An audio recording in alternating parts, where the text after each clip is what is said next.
Então, em resumo, é isso, tá? Antes do supinador, antes da arcada de Froese, né, o radial e o interósseo posterior, eles inervam o extensor radial longo e curto do carpo, né, e principalmente o longo, né, o curto é variação anatômica, mas o que a gente tem que saber é o longo. Tá? Após a arcada do supinador, ele vai inervar o extensor ulnar do carpo, extensor comum dos dedos, próprio do indicador, longo do polegar, curto e longo do polegar e próprio do indicador. E próprio do quinto dedo, desculpa. Por que eu estou falando isso? Né? Porque é o seguinte, o que eu quero que você entenda? Antes dele entrar na arcada, ele joga a inervação para o extensor radial longo do carpo. O curto é um pouco variável. Às vezes ele joga antes de se bifurcar interósseo posterior, às vezes ele joga antes, ainda como nervo radial.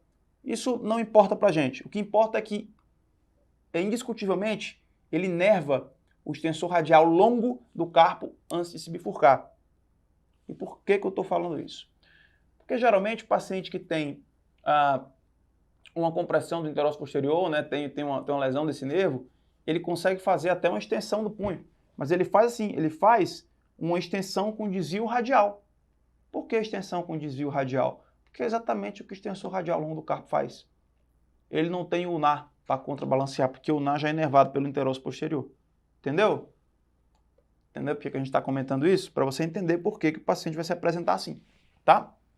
Então, cuidado, porque isso que eu estou falando para vocês é que é o grande pepino, é que é a grande questão de prova.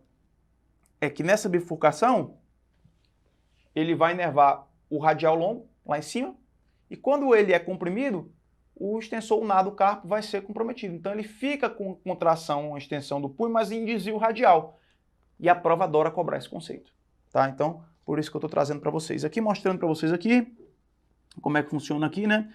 A gente tem aqui o nervo radial, ele vem aqui, ó, e aí ele dá um ramo sensitivo que passa embaixo do braco radial, e ele dá aqui, ó, o nervo interósseo posterior, que vem aqui, ó, passa pela alça vascular de Henle, né, pela arcada de Henle aqui, ó, que pode comprimir esse nervo aqui, e aí ele entra aqui, ó, aonde? Na arcada do supinador,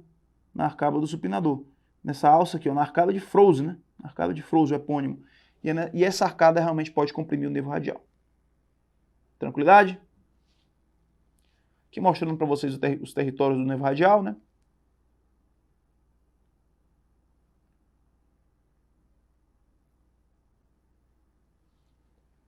E aí é o que eu falei para vocês, né?